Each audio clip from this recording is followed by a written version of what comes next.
السلام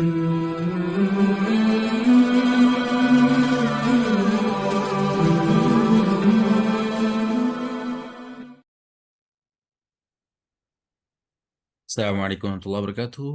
کیسے ہیں سب؟ ٹھیک ہیں؟ امید ہے خیریت سے ہوں گے۔ اللہ تعالیٰ آپ کو ہمیشہ خوش رکھے اور خیریت سے رکھے۔ آج قرآن مجید کو درست کرنے کے حوالے سے ہم نے قاعدے کا آغاز کیا تھا، اس کا سبق نمبر آج 3 جو ہے وہ ہم پڑھیں گے، اور اس سے پہلے جو ہے ہم مخارج پڑھ چکے ہیں۔ تو آج سبق نمبر 3 میں حروف کی جو بدلتی ہوئی شکلیں ہیں ان کے متعلق پڑھیں گے۔ حروف اپنی شکلیں کیوں بدلتے ہیں؟ تو اس کا جواب یہ ہے کہ حروف جب حرف کی کسی کی جگہ بدلے گی تو تب اس کی شکل بدلے گی۔ کوئی حرف اگر شروع میں آئے گا تو اس کی شکل اور ہوگی، درمیان میں آئے گا تو اس کی شکل اور ہوگی، تو آخر میں آئے گا اس کی شکل اور ہوگی، جب وہ اکیلا آئے گا اس کی شکل اور ہوگی۔ تو گویا بنیادی طور پر جو ہے لفظ کی 4 شکلیں ہوئیں۔ ایک تو وہ جب وہ اکیلا آتا ہے، ایک وہ جب شروع میں آتا ہے، ایک وہ جو درمیان میں آتا ہے، ایک وہ جو آخر میں آتا ہے۔ یہ تو 4 شکلیں جو ہے کسی بھی حرف کی ہیں، اور یہی جو ہے وہ بسا اوقات پہچاننے میں دقت ہوتی ہے بچوں کو، خاص طور پہ کہ یہ لفظ جو ہے وہ پہلے تو اور طرح تھا، اب یہ کس طرح آ گیا۔ تو اس کے لیے ضروری ہے کہ یہ ہم جو ہے حروف کی مختلف شکلیں جو ہے وہ اچھی طرح ذہن نشین کر لیں، تاکہ یہ ہمارے ذہن سے نہ نکلیں، اور بچوں کو بھی بطور خاص یہ ضرور جو ہے وہ آپ سبق پڑھائیں اور انہیں بتائیں کہ اس حرف کی شکل یہاں ابتدا میں یہ ہوتی ہے، درمیان میں یہ ہوتی ہے، اور انتہا میں یہ ہوتی ہے، یا اس کو معلوم ہونا چاہیے۔ لیکن ساتھ ساتھ یہ بات بھی ذہن میں رکھنی چاہیے کہ حروف کی جو شکل بدلنا ہے وہ ہر جگہ نہیں بدلتی۔ بسا اوقات وہ حروف بھی ہیں جو اکیلے ہیں تب بھی وہی آتے ہیں، اور جو ہے جب درمیان میں ہے تو تب بھی وہی آتے ہیں۔ جیسے مثال کے طور پہ حمزہ ہے، حمزہ ایک سی شکل رہتی ہے، اور اس کے بعد آپ الف کی بات کر لیں، الف کی بھی 2 شکلیں صرف۔ الف شروع میں آئے گا تو اکیلا لکھا جائے گا، درمیان میں آتا ہی نہیں ہے، آئے گا تو آخر میں ہی آتا ہے، یعنی کہ لفظ کے آخر میں، یعنی کہ اس سے آگے کچھ ملا ہوا نہیں ہوگا، وہ اکیلا لکھا ہوا آگا آخر میں آئے گا، اس کے ساتھ ملا ہوا اگر وہ مل جائے گا تو وہ لام بن جائے گا۔ تو یہ شکل جو ہے یہ بچوں کو ضرور، اپنے بچوں کو یاد کروانی چاہیے۔ تو آئیے آغاز کرتے ہیں۔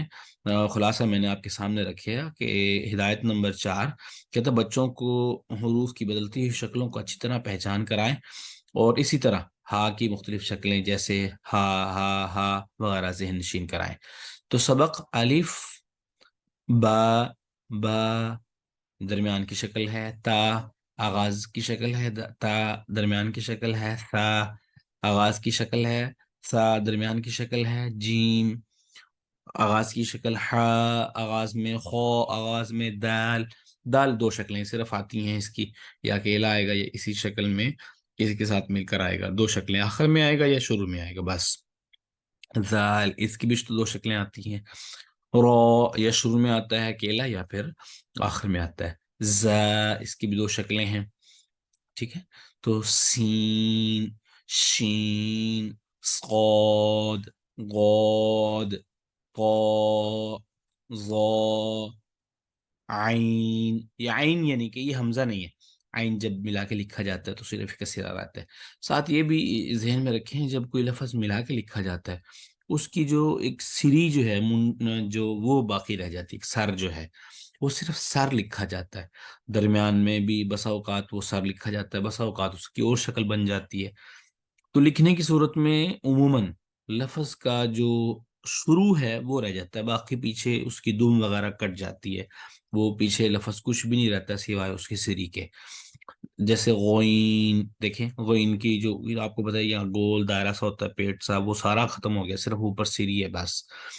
غوین یہ درمیان میں جب غین آتا ہے تو اس شکل میں آتا ہے، فا یہ شروع میں، قوف درمیان میں، قوف آغاز میں، کاف اکیلا تنہا، لام جب اکیلا ہے، یہ آخر میں آئی تب بھی یہ شکل ہوتی ہے اس کی، میم اکیلا ہے تو اس طرح کی شکل ہوتی ہے، یا آغاز میں آئے تو بسا اوقات یہ شکل جو ہے اس طرح ملا کے لکھ دیں ساتھ، میم یہ درمیان کی شکل ہے، میم یہ بھی آغاز کی، نون یہ آغاز کی شکل، نون درمیان کی شکل، واو یہ جو ہے انتہا کی شکل، آخر میں ایسے آئے گا، ہا یہ جو ہے مطلب آغاز کی شکل ہے ہا، یہ درمیان کی شکل ہے ہا، یہ ہمیشہ یہ شکل جو ہے یہ ہمیشہ تنہا آتی ہے، یعنی اگر کسی کے ساتھ لکھ کر آئے تو اس طرح نہیں آ سکتا کبھی بھی ہا، تو یہ اکیلا آئے گا اس طرح۔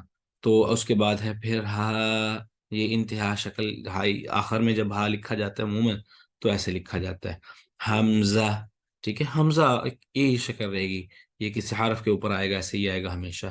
یا، جی، تو یہ یا اس طرح اکیلا جب لکھا جائے گا، یا جب آغاز میں لکھا جائے گا، یا جب درمیان میں لکھا جائے گا، اور جب انتہا میں آئے گا تو یا جو ہے اسی شکل پر آئے گا۔ امید ہے انشاءاللہ آپ کو جو ہے یہ سمجھ آ گیا ہوگا۔ انشاءاللہ ہم ایک نئے سبق کے ساتھ اپنے نئی کلاس کا آغاز کریں گے۔ دعاؤں میں یاد رکھیے، اللہ آپ کو ہمیشہ خوش رکھے۔ جزاکم اللہ خیر، والسلام علیکم ورحمۃ اللہ وبرکاتہ۔